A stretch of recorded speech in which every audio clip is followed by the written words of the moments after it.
Every generation, football presents us with a player who defies explanation. A talent so raw and magnificent, they seem untouched by the gravity that weighs down others. A talent that makes the greatest manager in the world say, without hesitation, he was the most gifted player I have ever seen. Better than Rooney, better than Scholes, better than Giggs. The man who said that was Sir Alex Ferguson. The player? Ravel Morrison.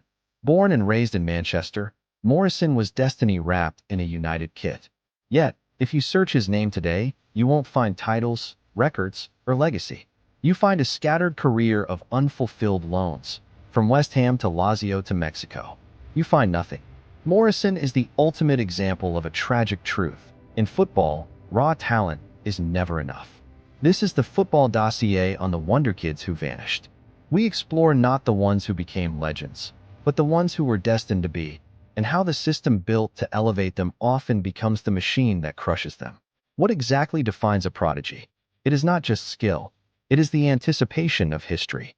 It is a marketing department giving a 16-year-old the label of the next Messi, or an entire league pinning its financial future on a high school student. The prodigy is potential weaponized, a promise of a golden future immediately translated into immense, crushing, present-day pressure.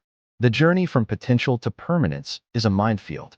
The failure is rarely due to a lack of ability. It is a complex narrative woven with psychology, systemic exploitation, and the catastrophic burden of expectation. Our first deep dive is on psychological implosion. Bojan Krkic, born in Spain to a Serbian father, was a phenomenon at La Masia. He shattered every single one of Lionel Messi's youth records. At 17, he was given the number 11 shirt at Barcelona and was the heir apparent.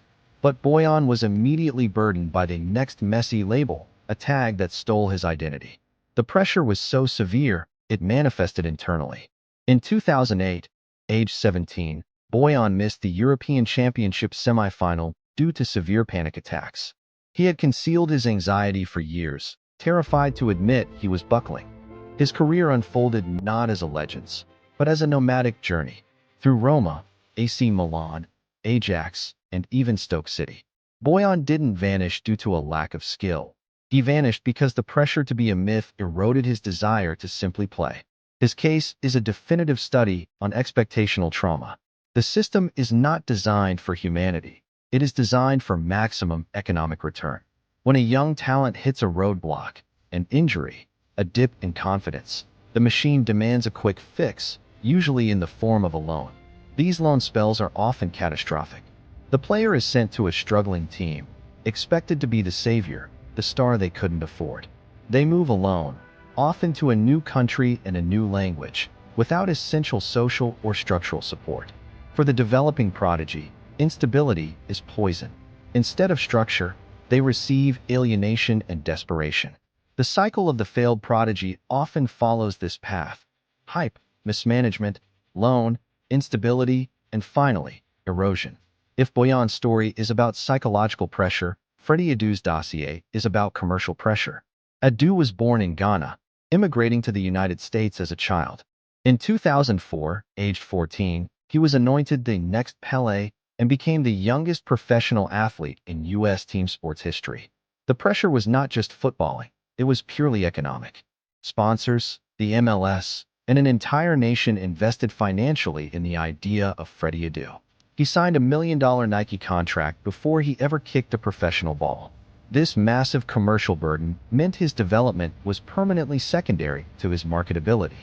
He was rushed, played out of position for commercial tours, and later saw his career unfold into obscure, low-level stints in Finland, Serbia, and Brazil. Adu didn't just vanish. He was consumed by the hype. He became a celebrity before he became a footballer. His story is a chilling study on how the capitalist need to market potential can destroy the talent it seeks to monetize.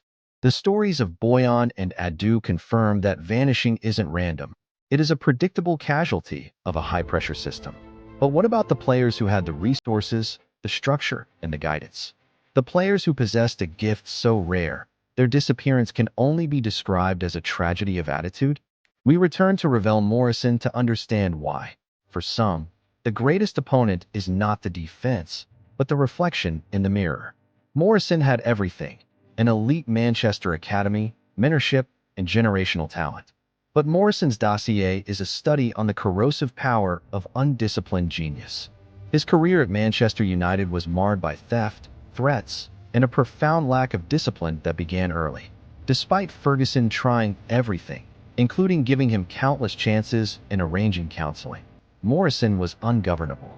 He was repeatedly given major opportunities at West Ham, then in Italy with Lazio, but his gift was always sabotaged by his inability to commit to the relentless, monastic life of a professional athlete. His vanishing act wasn't forced by anxiety or commercial demands. It was a self-inflicted wound born of arrogance. As former teammate Rio Ferdinand summarized, "Ravel, you're blessed, but you're cursed." Morrison proves that even with generational ability, if the mental discipline is absent, the machine will discard you. Not all prodigies vanish loudly. Some disappear in silence, their career fading due to forces beyond their control. This is the fate of the quiet victims. We have seen cases of chronic injury, like Jack Wilshere, whose body simply failed to meet the demands of his talent. But increasingly, the quiet vanishing is due to mental health and trauma. The decline of Dele Alli, for instance, was revealed to be linked to profound childhood trauma, a psychological collapse demanding more support than the club system was ever equipped to give. These quiet victims show that the system must value the player's mind and body as much as their market value, or else they are simply marked as wasted talent and replaced. The dossier proves that the vanishing of a prodigy is rarely due to a single fault. It is a fatal intersection of systemic hype, psychological pressure, wasted privilege, and trauma. The prodigy is a fantasy football tells itself, but their true legacy is the lesson they leave. That talent is the most fragile commodity in the world. If you believe that the deep, human stories behind the game are the ones worth studying, then do not let this video be the last you see.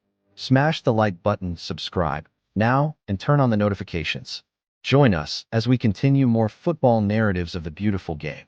Thank you for watching.